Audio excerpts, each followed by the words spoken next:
So guys, आपने fatherhood का तो नाम सुना होगा ना। नहीं फादरहुड सुना। का मतलब नहीं सुना। मैं सुना देता हूँ फादरहुड। बेसिकली फादरहुड उल्लू की वेब सीरीज है जो हमको दिखा नहीं रहा दिख होगा। रही। नहीं दिख रही? तो चलो फादरहुड को देख लेते हैं और समझ भी लेते हैं। Intro song missing by low budget. Fatherhood को हम शुरू से शुरू करते हैं और शुरू से सारी चीज़ों को शुरू में ही एक्सप्लेन कर लेते हैं। ये क्या था बे? हमारी हमेशा वाली प्यारी सी रीत। सबसे पहले कास्टिंग को इंट्रोड्यूस करना, फिर उसके बाद कहानी को थोड़ा सा डिटेल में एक्सप्लेन करना। सो यहाँ पर 4 कास्ट होते हैं, 4 कैरेक्टर्स होते हैं। सबसे पहले तो कमल, एक इनोसेंट बंदा, दिखने में भोला लेकिन अंदर से आग का गोला। उसके बाद उसका बाप, जो अंदर से तो था आग का गोला ही, लेकिन ऊपर से तो डायरेक्टली वो ज्वालामुखी था। उसका नाम होता है संग्राम। चलते तीसरे कैरेक्टर्स की ओर। तीसरे कैरेक्टर से हमारी सुधा, यानी कि कमल की माँ और संग्राम की बीवी, बिल्कुल ही गाय जैसी, एकदम शांत स्वभाव की। अपना जो पति है वो अपने बेटे को इतना जुल्म करता है और ये माँ बस उसकी भलाई देखती है, अच्छा ही कर रहा है, अच्छा ही कर रहा है, भोली होती है बेचारी, संस्कारी जो होती है। उसके बाद एकदम कड़क माल, एक बहुत ही सेक्सी दिखने वाली उसकी साली होती है, साली है, उसका नाम होता है निशा। अब इसका भी एक स्पेशल डायलॉग होता है जो आपको कहानी में आगे बताऊंगा। पहले तो इस बाप और बेटे की कहानी को हम देख लेते हैं। सबसे पहले जो संग्राम होता है वो इतना स्ट्रिक्ट होता है कि अपने बेटे का हर एक टाइम का हिसाब लेता है। वो कब खाता है, वो कब जागता है, वो कब सोता है, वो कब मूतता है।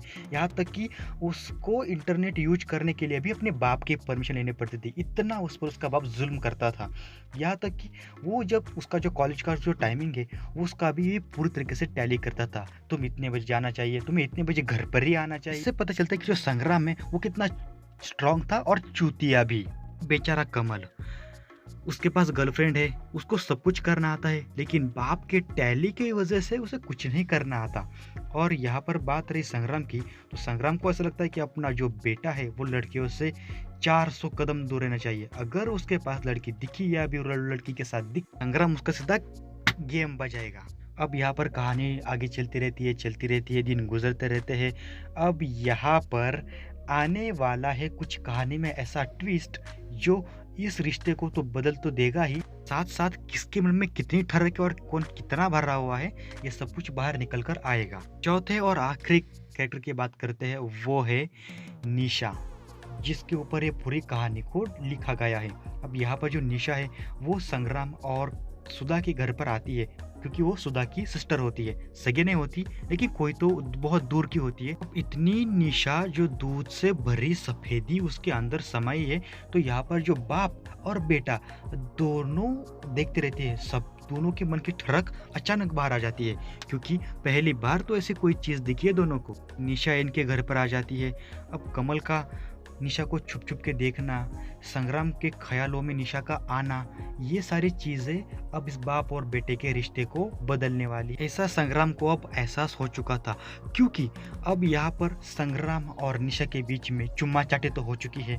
अब यहाँ पर संग्राम की विश होती है, उसकी डिजायर होती है कि अब वो उस निशा के साथ रंग रेलियां मना ले, लेकिन निशा की क्या इच्छा होती है?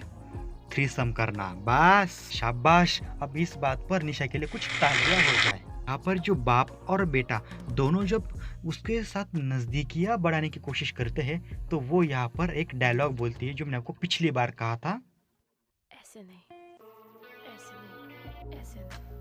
ऐसे की तैसे में जाए, ऐसे नहीं, ऐसे नहीं। ये एक बार नहीं, 2 बार नहीं, 3 बार नहीं, बल्कि कम से कम 5 से 6 बार इस लड़की ने इस सीरीज में कहा है, जो आपको देखने के बाद फौरन पता चल जाएगा। एक बात तो मैं आपको बताना भूल गया, ये जो थ्रीसम है ये पता है किसके साथ करना चाहती है? संग्राम और उसके बेटे के साथ।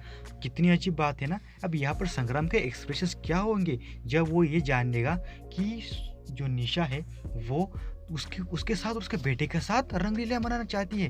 अब यहाँ पर संग्राम तो पागल हो जाएगा ना, क्योंकि अपने बेटे पर इतने स्ट्रिक्ट कानून लगाने वाला बंदा अपने बेटे के सामने नंगा हो जाएगा। संग्राम यही बार बार सोचता है, रात भर सोचता है, दिन भर सोचता है कि आखिरकार कैसे बताओ कमल को कैसे बताओ कि अब निशा के साथ हमें थ्रीसम करना है। बहुत ही बंदा पागल हो जाता। संग्राम ने काफ़ी रिक्वेस्ट की कि वो यार वो थ्रीसम नहीं करना चाहता। अब उसने जो गलतियाँ की अपने बेटे पर दबाव लाकर, अब उसे यहाँ पर भुगतान करना पड़ सकता है। इसलिए उसने निशा को काफ़ी रिक्वेस्ट की और निशा मान भी गई। वो कहती है ठीक है हम थ्रीसम नहीं करेंगे, बस मेरे की चाय तो अपने आंखों पर पट्टी बांध लो, फिर मैं तुम्हें अपना दूध जैसा सफ़ेद स्तन शरीर पूरा दिखा दूंगी। अब यहाँ पर संग्राम मान जाता है फाइनली। के बाद अब कमल भी मान जाता है क्योंकि कमल तो भरा बैठा है ना, उसे करने की बहुत इच्छा है। अब यहाँ पर ये जो निशा का क्या करती है, दोनों बाप बेटों के आंखों के ऊपर पट्टी बांधती है और बस दोनों को सोफा पर बिठा देती है और दोनों की आंखों के ऊपर की जो पट्टी है वो निकाल कर मानो जैसी परी आ गई थी उस तरीके से वो हवा में गायब हो जाती है। यार मानो दोस्तों ये परी ही थी जो इस बाप और बेटे के रिश्ते को बदलने के लिए आई थी और बाप को एहसास दिलाने के लिए आई थी कि अब उसका बेटा जवान हो चुका है, उससे कुछ टाइम बाद उसकी शादी हो जाएगी, अब उसे भी इन सारी चीज़ों से दूर न रखकर उसके पास ही बिठा देना चाहिए। बस इस कहानी से हमें यही मॉरल मिलता है। और बाकी उल्लू वाले ने तो सस्पेंस छोड़ा ही है, हमेशा की तरह सीरीज को एंड टाइम पर एंड करके भाग जाना। 2 एपिसोड में बटी हुई सीरीज को फाइनल यहाँ पर उल्लू ने खत्म कर दिया है।